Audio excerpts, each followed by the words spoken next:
Quaid Azam, Part 428.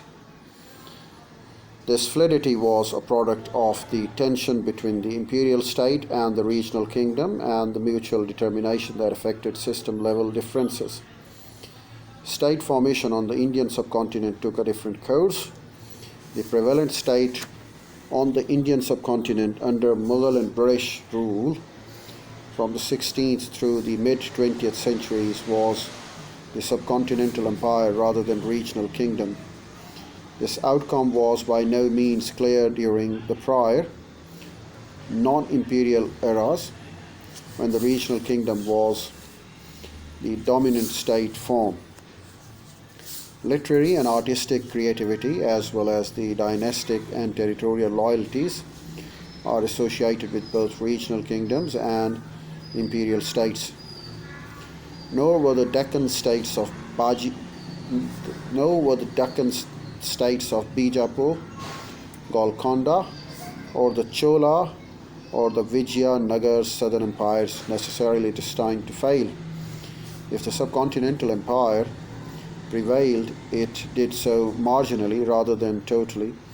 The successor states of the British Raj and the states in India federal system are contemporary expressions of the regional state from the Mughal miniature paintings that featured the emperor with a penumbra, because the loyalty and the obeisance he commanded was at once intensely personal and abstract.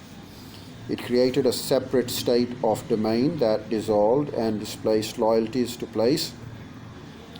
King and the community's performance and exchanges amplified his presence for the public, the daily royal audience in the Diwan-e-Aam, Hall of Public Audience.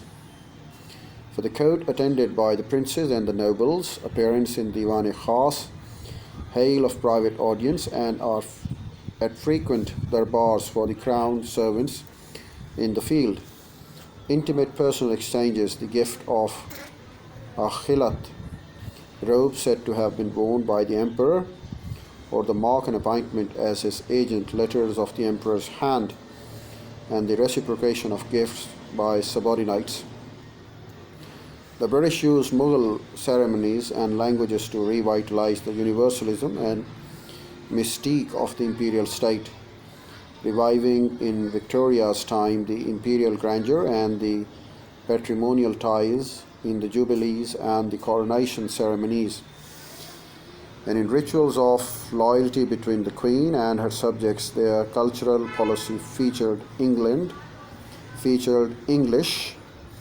like Persian under the Mughals, and it became the language of the state administration, a mark of elite status and the medium through which the political leaders of the subcontinent's disparate regions and communities deliberated and bargained. Both the Mughal and British states formed alliances that recognized and legitimated the ordered heterogeneity of Indian society. Mughal martial, political, and military alliances with Rajput Hindu princes helped them to create and rule an empire. The Mughal court's patronage embraced Hindu aesthetic and literary products, and in the case of Akbar, the Zoroastrian and Christian, as well as Hindu religious practices. In turn, Rajput life and styles, state administration, and art were infiltrated by Mughal forms and standard, even while Rajput rulers preserved their religious and political patrimony.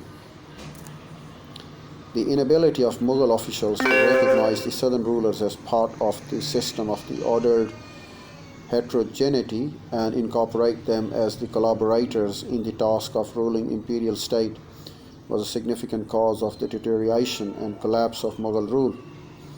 The northern Persian and Persianized Mughal court, nobility and officials had recognized without the pain the geographically, ethnically, and linguistically adjacent Rajputs. Incorporating the Marathas proved troublesome yet possible, but Mughal Nobles and officials lacked the cultural flexibility to treat as peers the hideous black and the garrulal soundings of the polygars and other southern notables.